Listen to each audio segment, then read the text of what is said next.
Thank you, Mr. Chairman, and thank you so much to our witnesses who are here today. I appreciate your time and your willingness to be here and speak with us and answer these very important questions. Now, I'm going to get right to it. Members of Congress have been told that American taxpayers were defrauded a possible $560 billion as a result of the federal government's negligence in carrying out these federal COVID relief funding programs. And I'm going to start with a rhetorical question here, but does anyone know of an organization in America or around the world, public or private, that has been scammed out of $560 billion? And simply, is that okay? I certainly can't think of one, and I don't think that it's okay either. So after what was the largest fleecing in American history, possibly world history, can any one of the witnesses today give me the name of one administrator, one director, a supervisor that was fired, demoted, or put on leave because they failed to keep hundreds of billions of dollars from being stolen from the American taxpayers? And I'll yield very quickly to each of our witnesses for a simple yes or no. I'll start with you, Director Smith. No, ma'am, that's not my focus. Thank you. I don't know of any. As I sit here, I could ask the fellow IGs to see if they know of any actions that have been taken from an administrative side. Thank you. Yeah, offhand. Thank you. I didn't think so. And that's pretty insane. $560 billion we're projecting.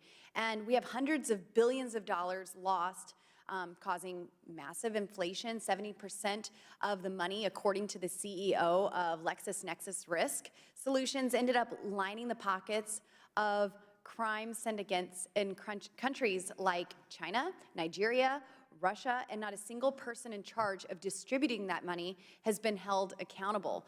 So here's how badly the American taxpayer was conned. The United States federal government has reportedly been defrauded of more money in the last 2 years than the entire 2022 tax revenue of England, Italy, Mexico, Ireland, Greece, Israel, Canada, Poland, and Brazil combined.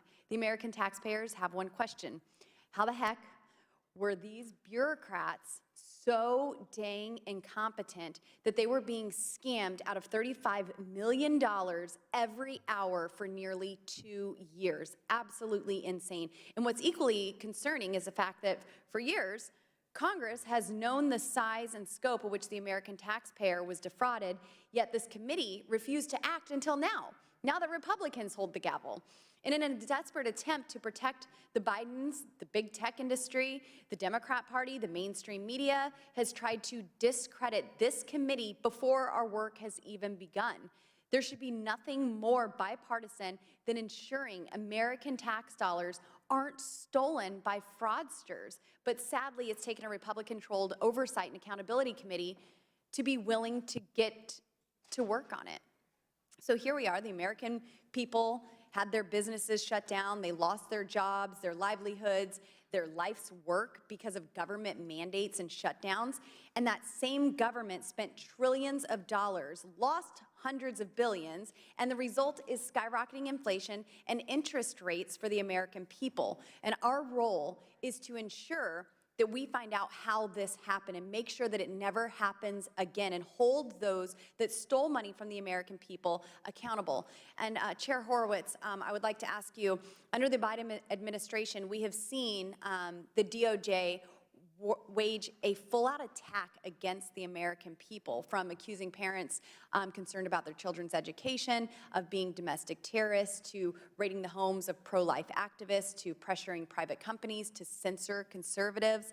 As Republicans have continued to mention throughout this hearing, there's a clear difference between people who were issued improper payments versus fraudsters who have stolen hundreds of billions of dollars collectively from the American taxpayer with malicious intent.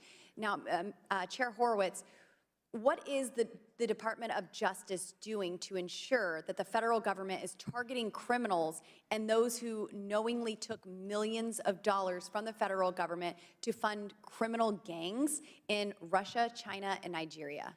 So we've worked with the department, inspectors general and the PRAC, have worked with the Justice Department on these investigative matters. They've set up a fraud task force. We're a member of it with the Secret Service.